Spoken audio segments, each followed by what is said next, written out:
মা করলা ঠিক কি হয়েছে করলা তো?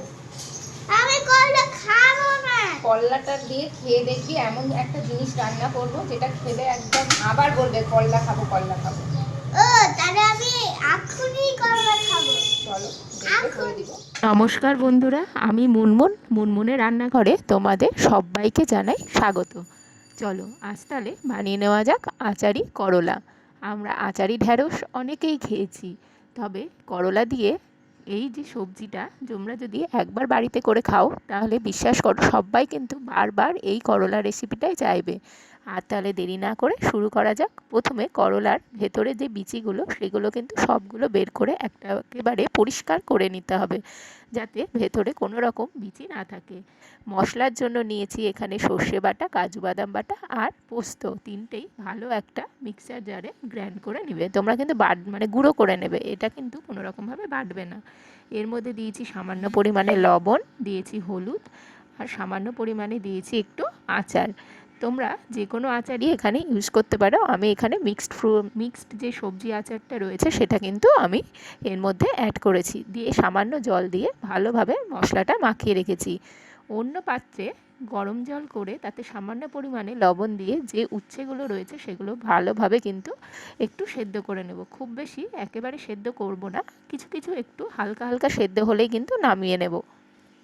এরপর করলার ভেতরে যে পুরটা আমি বানিয়েছি সেই পুরটা আমি আস্তে আস্তে করে ভেতরে ভরে দেবো, যতটা না পরিপূর্ণভাবে একেবারে ভর্তি হচ্ছে, সম্পূর্ণ ভরে যাওয়া অবধি কিন্তু এভাবে কিন্তু একেবারে সবগুলো ভরে দিতে হবে।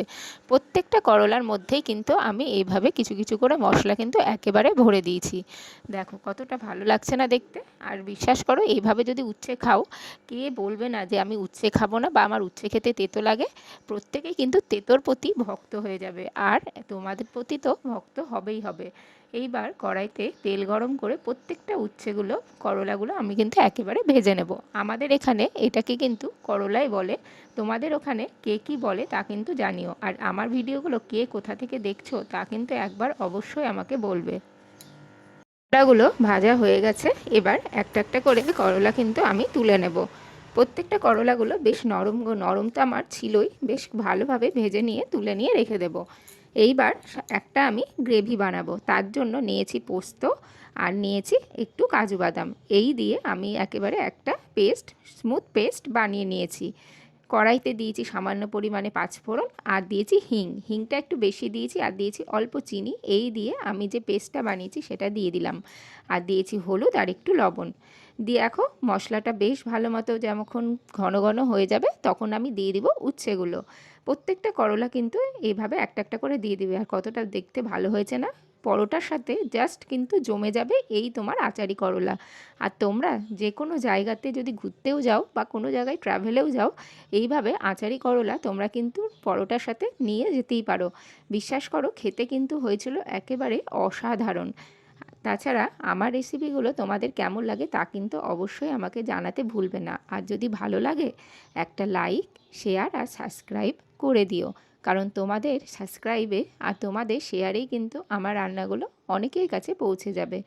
আজকে আমার এইটুকুই রান্না, আগামীকাল আবারও একটা রেসিপি নিয়ে হাজির হয়ে যাব। আর এখানে আমি ভাতের সাথে সার্ভ করেছি। দেখো করলাটা দেখতে কতটা সুন্দর হয়েছে না?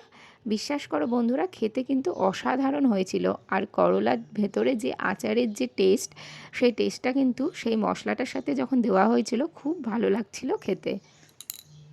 আমার ছেলে তো করলা খাওয়ার জন্য ব্যস্তই হয়ে গেছিল, ও করলা দিয়েছি, বলছিল খেয়ে আবারও দেখে খাবে। খেয়ে বলো কেমন হয়েছে, খাওয়া যাবে কি করলা? অনেক ভালো। একটুকু তেতো নেই। তাই? তাহলে এবার থেকে করলা খাবে তুমি? হ্যাঁ 10টা করলা দাও, খাবো।